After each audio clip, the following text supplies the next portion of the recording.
Greetings, greetings, greetings, brothers and sisters, greetings. First and foremost, we must acknowledge our Heavenly Father, Yahweh, through His only begotten Son, Yahweh Shai, for allowing His word to come out. And I hope you sincere brothers and sisters are truly edified by today's word. Today is so-called New Year's Eve. And what I want to do, brothers and sisters, is just want to bring you a word as we close out this year. Anybody that's been following us know lately I've been sick, man. I got sick. I think I came under attack Friday night, Saturday morning. I became ill, and if you guys noticed the Sabbath service that we did, I was totally out of it. I mean, I was there in spirit, but I wasn't there physically. I mean, physically I was there, but I wasn't my normal self. Let's just say that. So Saturday, Sunday, yesterday, and today I'm starting to get a little bit better. Not 100%, but I'm much better than I was a couple days ago, man. So all praises to Yahweh through His only begotten Son, Yahweh Shai, for that.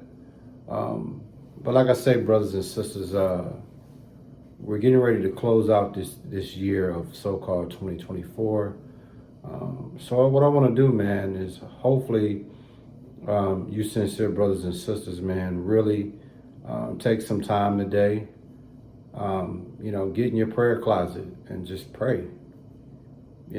A prayer of thanks, if nothing else. Just thank the Lord for allowing you to get through another trying year, another trying day. These days that we live are not guaranteed. I'm going to tell you over and over and over, tomorrow ain't promised. And so we have to have the mindset that each and every day that the Lord allow us to rise to our feet, it could be our last day. So we have to be conscious of that, okay?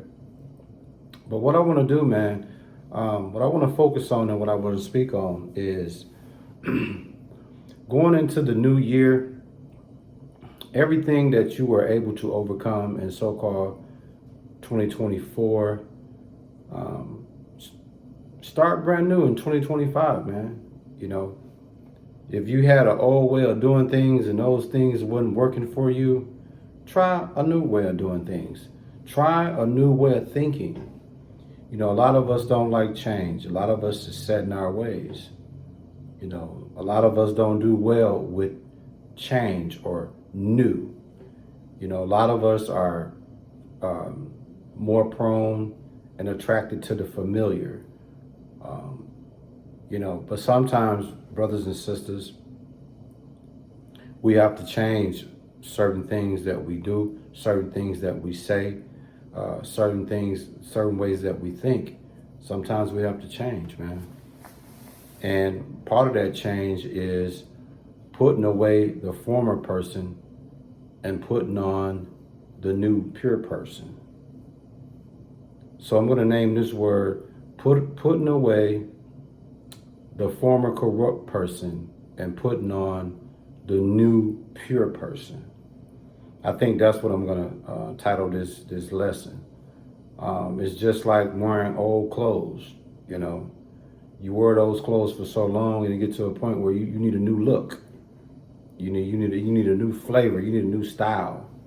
Just a new way of doing things. Sometimes is all you need. And when you in this biblical walk, man, same rules apply.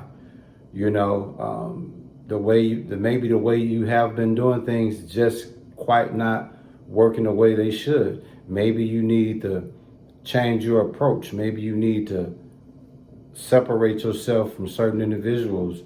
Maybe you need to congregate with more of people that share common interests and shy away for those that's taking you away from the Lord. Or, you know what I'm saying? Like, even if you're in a relationship and you have sacrificed your spiritual walk to be with somebody and you see that haven't gotten you anywhere, you might want to change that. You know, your work, your career. You know, if you work in a job and it just ain't cutting the way that you desired and thought it would, maybe you need to change. You know, in a marriage, you in a marriage, all you sincere brothers and sisters that are married or engaged to get married, if you guys are struggling and you can't figure out, like, it's just this constant cycle of inconsistency, constant cycle of up and downs, maybe you guys might want to change what you're doing and do something different. Reinvent yourself. You know, and there's nothing wrong with reinventing yourself. There's nothing wrong with reinventing your marriage. You know, there's nothing wrong with reinventing your friendships. You know, reinventing your home, reinventing your car, reinventing, transforming the way you do things. Sometimes is the best thing you can do. Without further ado, I want to bring you Ephesians chapter 4, verses 23, and closing it out. I guess we can just close it out at verse 27. I mean, I could go all the way from Ephesians 4:23 to 32, but for the sake of time, because there's so much meat on these scriptures that I want to bring out, man, I just want to kind of keep it as short and brief as possible. But in Ephesians 4 verse 23, and it says, Salakia, verse 22. Ephesians 4 verse 22, and we're going to close it out at verse 27. In Ephesians chapter 4 verse 22, and it reads, that ye put off concerning the former conversation the old man, which is corrupt according to the deceitful lusts. All right, let me bring that out one more time. Ephesians 4 verse 22, and it reads, that ye put off concerning the former conversation the old man, which is corrupt according to the deceitful lusts. So when we look at Ephesians chapter 4 verse 22, the first thing it says that ye put off concerning the former conversation. Okay. What is it talking about, brothers and sisters? It's talking about you're putting off that previous past manner of life, putting off that past previous conduct and behavior that you have displayed. That's the old conversation, the former conversation. The former conversation is your past manner of life, your past way of thinking, your past way of how you conduct yourself, your past way of how you behave. That's the former conversation it speaks about. That ye put off concerning the former conversation the old man. That means the person of your past, the person who you was yesterday.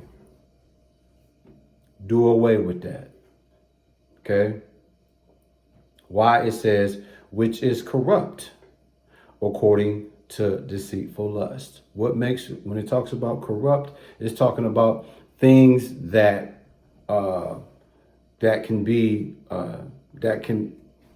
destroy you, things that can lead to spiritual ruin when it talks about corrupt. Okay? And it says, according to the deceitful lust. Deceitful lust is anything that seduce you to sinning. That would be the deceitful lust. So now that we understand that, now that I have eloquently broke that down, let's bring it out again, Ephesians 4:22. And so in so many words, man, you have to put away that old manner of life, that old lifestyle, that old behavior that you have. Why? Because all that's going to do is lead you to spiritual ruin. Why? Because you're going to be prone to being seduced to sinning. Okay? In verse 23, it says, and be renewed in the spirit of your mind. In other words, you have to go from that old person to being spiritually transformed and taking on a new mindset. That's all it means when it says in verse 23, Ephesians chapter 4, and be renewed in the spirit of your mind. Absolutely. You have to be renewed in the spirit of your mind in order to really turn things around. But the first thing you have to do is put away that old person, put away that old man, put away that former conversation. All the things that's going to allow you to continue to go left, you got to do away with those things, because the goal is to go right. The goal is to go to the way of purity. The goal is to be a newer version. So you want to put off those old clothes and put on some new vines, put on some new clothes, aka metaphorically speaking. In verse 24, and that ye put on the new man. See that? The new man, the better conditioned man, the pure man that have taken off all those corruptions, all those sinful natures. You have done away with that person. You are now the new man, which after God, who we know as Yahweh, is created in righteousness and true holiness. See that? So now you're no longer living in the bondage of sin. You're no longer living in the bondage of lying and living a corrupt, spiritual ruined lifestyle. You have done away with that, and now you live in pure, you live in righteously, you live in truthfully, you live in holy. You see? Verse 25, wherefore putting away lying, speaking every man truth with his neighbor, for we are members one of another. Verse 26, be ye angry and sin not. Let not the sun go down upon your wrath. And in verse 27, Ephesians chapter 4, neither give place to the devil, man. See that? As long as you that old man, as long as you that old person, you're going to be prone to spiritual ruin. You're going to be prone to giving place to the devil, because you out of place, man. You in a spiritual rut. You're spiritually stagnant. You spiritually debacled. You spiritually distracted. Okay? So you can't keep doing the same things over and over and over and expect something different to happen. I think they call that insanity, I believe. But the goal is, brothers and sisters, put away that former corrupt person and put on the new pure person. That, to me, I think that would be a great mindset, a great way of looking at things moving forward as we enter into this so-called new year of 2025. That's all I got for you, sincere brothers and sisters. Like I said, man, I'm trying to overcome, I don't know if I was dealing with food poison / flu bug. It's all in the air, man. And I've been battling it the last couple of days, and I just felt like, hey, man, I'm getting through it. I'm feeling much better. I'm not clearly out the woods yet, but I'm on my way there.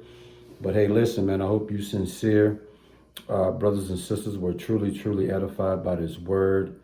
And we give all praises, glory, and honor to our Heavenly Father, Yahweh, through his only begotten Son, Yahweh Shai, for allowing his word to come out.